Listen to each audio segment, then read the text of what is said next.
আসসালামু আলাইকুম। শুনছেন সংবাদ শিরোনাম। আশুগঞ্জ মোকামে বেড়েছে ধানের সরবরাহ, কমবে চালের দাম।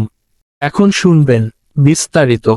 ব্রাহ্মণবাড়িয়ার আশুগঞ্জ ধানের মোকামের সরবরাহ বেড়েছে ধানের। এর ফলে কমতে শুরু করেছে ধানের দাম।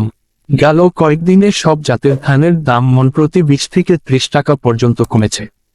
এর ফলে ইতিবাচক প্রভাব পড়তে শুরু করেছে চালের বাজারে। ব্যবসায়ীরা বলছেন, ধানের দাম কমলে চালের দামও কমবে।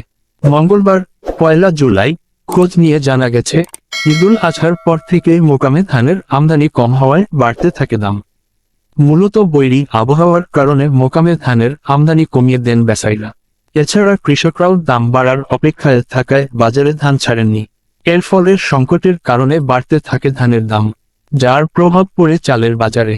বর্তমানে মোকামে BR-28 জাতের ধান প্রতি মণ কেনা বেচা হচ্ছে 1449 টাকা, BR-29 ধান 1350 টাকা এবং মোটা ধান কেনা বেচা হচ্ছে 1150 টাকা দামে, যা গেল কয়েকদিনের তুলনায় 20 থেকে 30 টাকা কম। এদিকে নতুন করে বাড়েনি চালের দাম। বর্তমানে 50 কেজির প্রতি বস্তা BR-28 জাতের চাল 2860 টাকা এবং BR-29 জাতের চাল প্রতি বস্তা কেনা বেচা হচ্ছে 2760 টাকা দরে।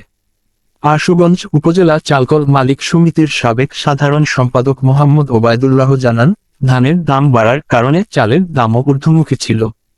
তবে আপাতত চালের দাম আর বাড়বে না, বাজার স্থিতিশীল হচ্ছে।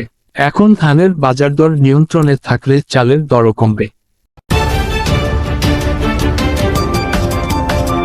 ব্রাহ্মণবাড়িয়া 24.নিউজ।